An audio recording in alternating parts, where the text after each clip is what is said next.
말씀이 생명뿐만 아니라 우리에게 이처럼 위로가 되고 격려가 되고 세상을 이겨나가는 능력이 되는 줄로 믿습니다.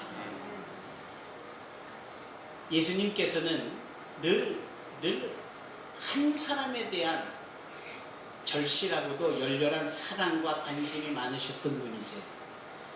그 내용을 우리가 요한복음을 보면 너무나도 잘 알 수 있습니다. 지쳐졌을 그 밤에 한 사람 니고데모가 찾아왔을 때 마다치 않으시고 만나주시는 주님께서 하나님이 세상을 이처럼 사랑하사 독생자를 주셨으니 누구든지 저를 믿는 자마다 멸망치 않고 영생을 얻게 하려 하십니다 라는 이 성경 66권 전체를 한 문장으로 핵심적으로 표현해낼 수 있는 그 말씀을 한 사람 니고데모에게, 그러나 니고데모를 넘어 모든 유대인들과 이방인들 그리고 시공을 초월하여서 오늘을 사는 우리에게 동일하게 말씀하고 계십니다. 그 주님께서 그 당시 이방인이라고 하고 개라고 취급했던 사마리아 사람들을 찾아가시지요. 그것도 아주 남자관계가 복잡해서 지금 6번째 남자를 만나면서도 별로 만족함이 없어 보이는 그 한 여인을 찾아가 만나주시지요. 그 한 사람 한 사람들에게 상황을 아시고 대화를 해주시며 그들을 격려해 주시고 만나주시는 주님께서 그 여인에게 하신 말씀은 하나님은 영이시니 예배하는 자가 신령과 진정으로 할 것이다 라고 말씀합니다. 예루살렘 베데스다라는 연못가에 가셔서 수많은 병자들이 인산인해를 이루고 있는 그곳에서 주님은 38년 된 병자를 찾아가 만나시고 네가 낫기를 원하느냐 라고 하시며 네가 일어나 자리를 들고 가라 라고 하시며 그를 고쳐주십니다. 요한복음 3장 4장 5장을 읽는 한 사람 한 사람 한 사람을 찾아가 만나시고 기다려주고 만나주시고 하는 이런 주님의 역사는 요한복음 21장 끄트머리에도 주님을 믿는 것 같았는데 여지없이 세상으로 돌아가 버린 소위 실패해버린 베드로를 다시금 갈릴리 호수로 찾아가 만나주시며 요한복음 21장 전체를 담아내시죠. 네가 나를 사랑하느냐 내 양을 먹여라. 네가 나를 사랑하느냐 내 양을 치라. 네가 나를 사랑하느냐 내 양을 먹이라. 한 번 실패했던 그에게 그리고 주님 앞에 실패했을 때에 3번이나 그가 이성을 가지고 거부했던 그를 3번의 반복적인 격려와 위로를 통하여 완전한 회복이 있게 하시죠. 주님은 그러시는 분이세요. 오늘 찬양을 인도하신 정석현 집사께서 유난히도 세상 이 땅에 오신 예수님을 찬양하고 그분께 영광 돌리자 하는 말씀을 많이 하셨어요. 우리가 지금 크리스마스의 계절을 맞이하면서 무엇보다도 말씀이 육신이 되어 우리 가운데 성탄으로 오신 그 주님을 더 절절히 기뻐하고 환영하고 그분이 오실, 머무실 나의 삶의 공간을 준비하여 드릴 수 있는 저와 여러분이 되어야 될 줄로 믿습니다. 바로 나를 찾아오시는 그 주님.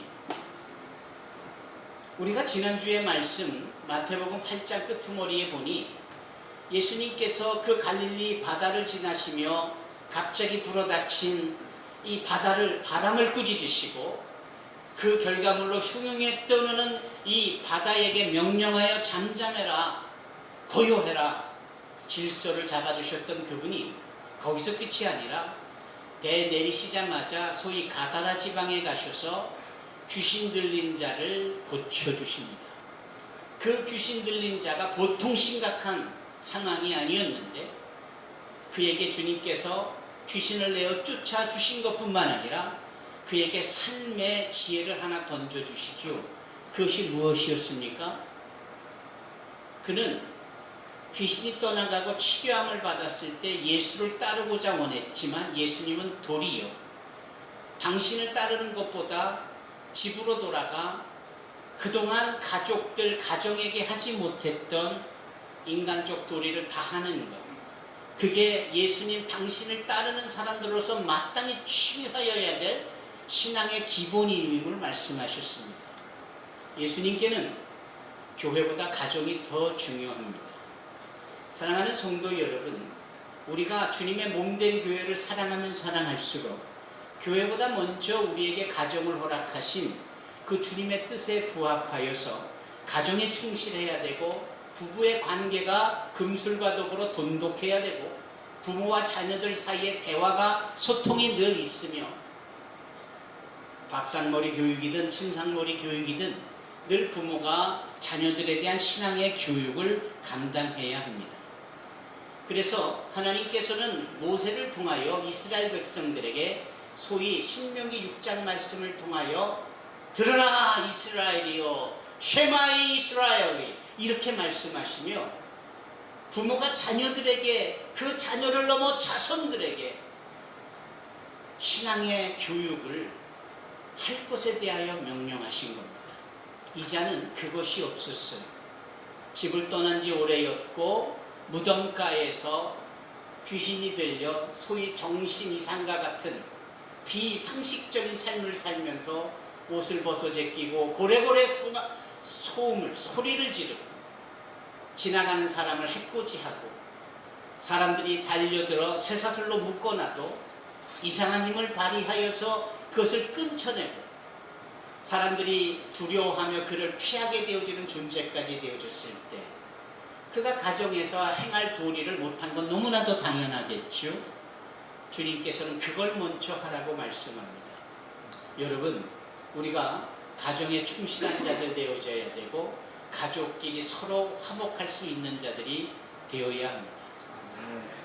특히 이 그리스도의 계절에 그 가정의 중요성을 그 어느 때보다도 소중히 느끼고, 서로 사랑하고 축복하고, 자녀는 부모를 존경하고, 부모는 자녀 앞에 신앙의 교육을 행할 때 말이 아닌 행함으로 보여줌으로 언행일치의 신앙교육과 추워도 부끄러움이 없는 신앙교육을 감당해 줌으로 인하여서 저와 여러분들의 가정이 신앙의 명가가 되고 믿음의 가문이 되어지기를 간절히 부탁드립니다. 오늘 그와 같은 일을 마치신 주님께서 다시 배를 타시고 당신의 본 동네로 거꾸로 돌아오십니다. 그러니까 오늘 본문의 말씀 9장 1절의 내용만 보더라도 주님께서 그 가다라 지방으로 가신 이유는 그 한 사람, 그 사람을 회복시키고 그 사람을 통하여 가족을 회복시키기 위한 주님의 목적이 있었다라는 것을 의미합니다. 그리고 그 일을 행하시고 난 후에 다시 당신의 본 동네로 오시죠. 그 동네가 바로 가버나움입니다. 오늘 본문 마태복음 9장은 또 다른 복음서 마가복음 2장에 그리고 누가복음 5장 17절 이하에 고스란히 표현되어 있습니다. 문장 하나, 단어 하나, 토시 하나 틀리지 않게 기록된 것이 아니라 이 저자들의, 즉 마태, 마가, 누가가 소위 자신의 복음서를 누구에게? 유대인들에게, 이방인들에게, 로마 사람들에게 전달해주고자 하는 그 대상의 수준에 맞춰서 표현하는 조금씩 다른 차원을 입체적으로, 종합적으로 그려내고 있습니다. 그래서 우리는 예수께서 행하신 일들을 이해하고 보고자 할 때는 항상 같은 사건을 다루고 있는 또 다른 복음서를 참고할 필요가 있습니다. 거기에 오늘 2절에 보니까 침상에 누운 중풍병자를 사람들이 데리고 왔다 이렇게 말씀합니다. 침상에 누운 중풍병자를 사람들이 데리고 왔다. 그런데 다른 복음서 마가와 누가복음에는 이 침상에 누운 중풍병자를 데리고 온 사람이 누구냐? 이 중풍병에 걸린 사람들의 친구들이었습니다. 그리고 이 친구들이 중풍병에 걸린 이 문제에 직면한 친구를 데려오는데 얼마나 중풍병이 중한지 옴짝달싹을 못하고 그냥 누워있기만 한 것 아니겠어요? 그러니 아예 이 친구가 누워있는 침상채 이 4명의 친구가 모서리를 들고 주님 앞에 나오는 그런 과정입니다. 참 대단한 친구애지요. 그 복음서를 보니 예수께 나오기까지는 했는데 세상에 예수님 앞에 많은 사람들이 인산인해를 이루고 있는 거예요. 그 인산인해를 이루고 있는 사람들은 단순히 가버나움 주변의 사람들이 아니라 심지어는 예루살렘에서, 사마리아에서 소위 바리새인들, 또 서기관, 율법사들까지 내려왔다라고 하는 거예요. 그러니까 이 주님께서 계신 가버나움에 별의별 동로 원근각처에서 많은 사람들이 소위 종교 지도자들, 경제 지도자들, 사회 지도자들까지 함께 몰려든 그런 형국입니다. 그러니 자리가 보통 자리가 아니잖아요. 사회 지도층들이 함께 했으니 사람이 단순히 많은 것을 넘어 그 모여진 사람들의 형편과 상황에 맞추어 그 모인 곳이 대단히 중요한 자리라고 여겨질 수 있는 겁니다. 그런데 이 친구들은 아랑곳하지 않아요. 이 사람들을 뚫고 예수 앞에 나아가려고 하는 겁니다. 그 목적은 무엇이죠? 바로 자신의 사랑하는 친구가 옴짝달싹 못하고 중풍병에 걸려 침상에 누워있으니 이 친구의 문제를 해결해 주실 분은 오직 저 예수님이신데 예수님 앞에 나가야 되겠다라는 거예요. 그런데 어쩌습니까? 사람이 많으니 나갈 수가 있나요? 그럼 포기해야 될 텐데 어떻게 해볼 도리가 없는 이 상황 속에서 포기 외에 뭐가 있겠어요? 그런데 이 친구들은 의기를 조합합니다. 그들이 뭘 합니까? 안 되겠다. 지붕 위로 올라가자. 그리고 지붕을 뜯어내기 시작을 하는 겁니다. 그 지붕에 대하여서 누가복음에는 기와를 드러냈다라는 표현을 쓰는데 그런 한인들을 배려하여서 우리의 관점에서 우리의 집의 구조가 기와를 올려놨으니 그렇게 기와를 들춰냈다라는 표현이 좋겠다 해서 그렇게 표현한 것이지만 유대인들의 집의 구조는 기와가 아니지요. 그냥 흙으로, 진흙으로, 지푸라기와 더불어 벽돌처럼 굽고 그걸 찬탄히 싸고 진흙으로 메꾼 형태입니다. 그걸 파내기 시작하는 거예요. 남의 집에 지붕에 구멍을 내는 것도 대단히 의미심장한 일일 텐데 이건 조그만 구멍도 아니고 아예 이 침대가 고스란히 그 구멍을 통과하여 저 지상에까지 내려가 착지할 수 있도록 그 침대 구멍보다 더 큰 구멍을 뚫는 거 아닙니까? 아무리 4명의 장정이라고 해도 그게 단숨에 일어날 법한 일입니까? 지금 그 안에는 어떤 일이 일어나고 있습니까? 예수님께서 몰려든 사람 앞에 이런저런 말씀을 나누고 계실 것이 불을 보듯 뻔한데 느닷없이 요란한 소리와 함께 진흙덩이가 천정에서 떨어지기 시작하니 이게 보통 소란이 아니잖아요.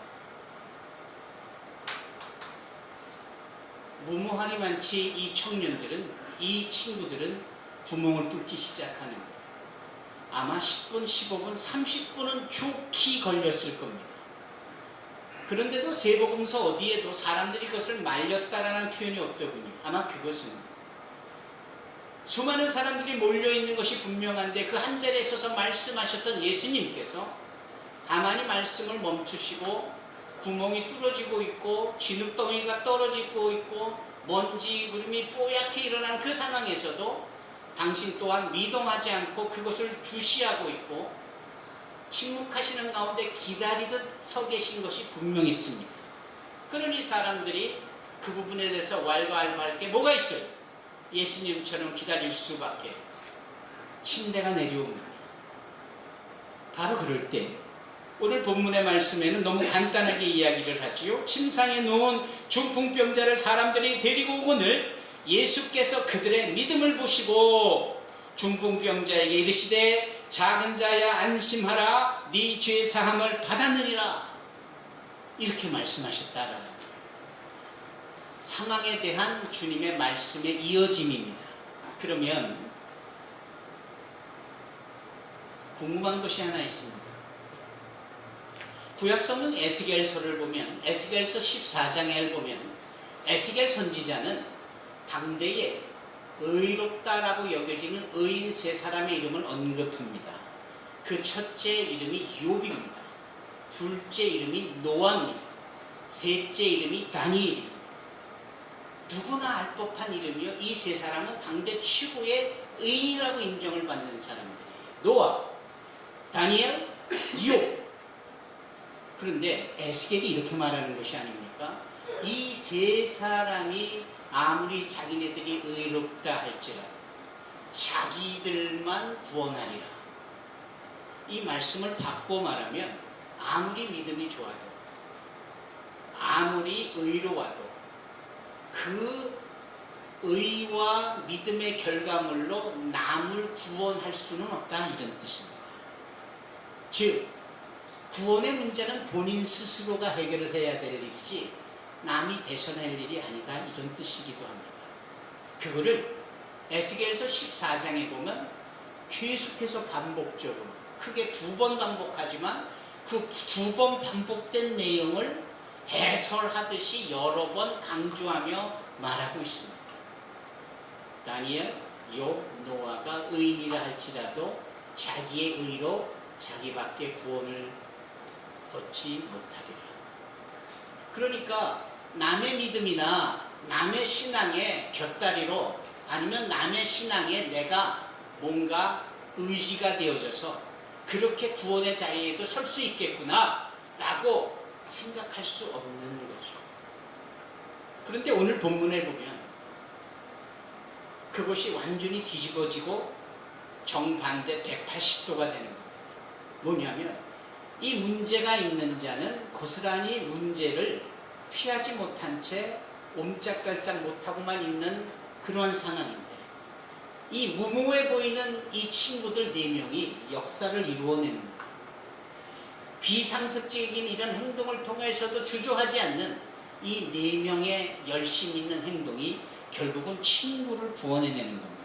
바로 이 부분에 대해서 예수께서 말씀하시기를 뭐라 하느냐? 저 사람들의 믿음을 보시고, 저 사람들은 바로 4명의 중풍병이 걸린 자의 친구들을 의미하는데 그 친구들의 열심 있는 행동, 한결같이 예수께 나아오는데 문제가 있으면 그 문제를 break through, 돌파하면서까지 그것이 설령 비상식적이고 이해가 안 가는 무모한 방법이라 할지라도 그 일을 해버리고 마는 이것, 그러나 그것이 고스란히 자신들의 유익이 아니라 문제가 있는 사람에 대하여서 돕고자 하는 그 마음을 주님께서는 믿음으로 보신 겁니다. 그리고 그 믿음을 보시고 이 자를 고쳐주시는 거예요. 어제 다음 인터넷을 보니까 그렇게 연후회와 다르게 올해는 가난한 사람을 돕는, 불우한 이웃을 돕는 기부금이 현저하게 낮게 이렇게 모아지고 있다라고 하더군요. 저 광화문 앞에 있는 그 빨간 온도계가 많이 이 기부금을 내야 이웃을 사랑하는 온도가 올라간다라는 그 퍼포먼스가 그럴듯하게 이어질 텐데 말만 그렇지 기부금이 예전처럼 모아지지 않는다라는 거예요. 그러면서 그 첫째 이유가 경제활동이, 경제 상황이 안 좋은 곳을 첫째로 꼽았더군요. 둘째는 여러 단체들의 불투명한, 정직하지 못한 집행에 대한 일종의 평가죠. 저는 다르게 봅니다. 그냥 한마디로만 표현한다면 경제 상황이니 뭐니 어쩌고 해도 결국은 관심이 없는 거예요. 여러분, 혹자가 그러잖아요. 성경 말씀은 아니더라도 누군가 설명을 하면서 그런 말을 하잖아요. 사랑의 반대말은 미움이 아니라 무관심이라고. 그 무관심이요, 참 그렇게 큰 겁니다. 무관심이 그렇게 무서운 겁니다. 주님은 우리가 누군가에게 관심을 품는 것을 대단히 중요하게 여기셨습니다. 실례를 들어볼까요? 사복음서 전체 마태, 마가, 누가, 요한복음에 빠지지 않고 동일하게 등장하는 사건이 하나 있는데 그 사건이 바로 벳세다 들판에서 5,000명이나 먹이고 12광주리를 남긴 소위 오병이어의 기적입니다. 그 오병이어의 기적의 시작점은요, 놀랍게도 제자들의 관심사였어요. 제자들이 그 베세다 들판에서 예수님께 이런 말을 하거든요. 주님, 날이 뉘엿뉘엿 넘어가는 저녁이고 여기는 넓은 들판, 광야고 저들은 우리와 하루 종일 있어서 먹지 못하여 배고플 텐데 어떡하면 좋죠? 이게 관심사였어요. 자기 배고프다라는 게 아니라 저들이 배고플 텐데 그거 어떡하면 좋죠? 바로 그것이 발단이 돼서 시작된 것이 오병이어의 기적입니다. 저는 NGO에도 관련하면서 항상 이 부분을 강조합니다. 우리가 누군가에게 뭘 해주겠다라고 생각하지 말자. 우리가 누군가에게 도울 수 있다고 착각하지 말자. 다만 어떡하죠? 라는 이 탄식 어린 관심이 주님을 움직이고 주님의 역사를 발동시켜 저들이 도움을 받을 수 있도록 하자. 대단히 성경적입니다. 주님은 이런 식이셨어요. 우리가 누군가에게 관심을 갖고 누군가에게 저들을 돕고자 하는 마음이 있다면 주님은 그걸 아주 가치 있게 여기시고 기적을 베푸시고 인간이 할 수 없는 일을 해내셨습니다. 그것이 오병이어의 기적이에요. 오늘 본문에 등장하는 이 사건, 중풍병에 걸려 침상에 옴짝달싹 못하고 누워있는 것, 어디 그런 사람이 한둘이겠어요? 그러나 이 4명의 친구들에게는 특별한 관심이 있었습니다. 이 우리 친구를 어떻게 하면 우리가 도울 수 있을까? 우리가 도와 고쳐줄 수는 없지만 예수께 데리고 나가면 그분이 고쳐주실 거예요 하고 자신들이 할 수 있는 일을 해가죠. 바로 그게 관심이고 그게 바로 주님의 역사를 유발하는 믿음의 행위입니다. 주님께서 그걸 보시고 저들의 마음을 보시고 믿음이라고 정의해 주시죠. 저들의 믿음을 보시고 그게 오늘 2절에 나와 있습니다. 그들의 믿음을 보시고 중풍병자에게 이르시되 작은 자야 안심하라. 네 죄 사함을 받았느니라.